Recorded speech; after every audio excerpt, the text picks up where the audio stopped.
if you look at grocery stores across the country, Walmart, Kroger, Aldi, and Albertsons own a third of all grocery store locations. And the grocery store consolidation gives the stores the ability to raise their prices, to worsen working conditions without pretty much no consequence to their bottom line.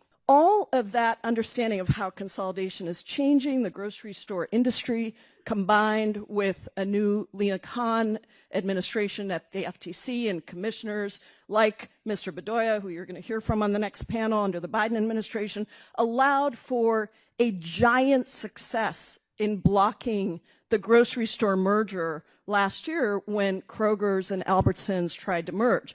If that merger had gone through, it would have meant that the single corporate entity they created, just that one corporate entity they created, would have owned 22% of the U.S. grocery market, nearly 1 in 4 grocery stores, and that would have been only second to Walmart's 25%.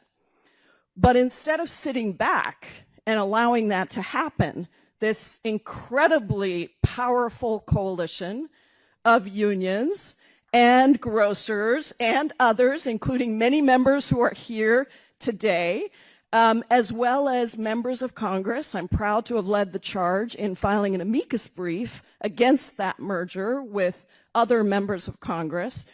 This coalition came together and actually successfully supported the lawsuit that was filed by the FTC and multiple state attorney generals to block the merger. All of us knew what would happen if they had merged because we had seen it before. In 2015, when Albertsons and Safeway merged, they said the deal would streamline and pass on savings to shoppers.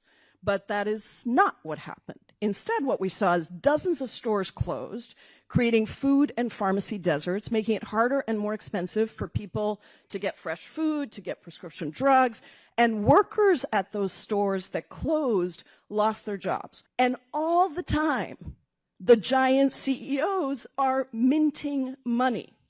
Kroger's and Albertsons CEOs are getting $15 million payouts right now, $15 million bucks, while the average worker's salary at those chains in 2023 was around $31,000. At Kroger, the CEO to worker pay ratio is 502 to 1.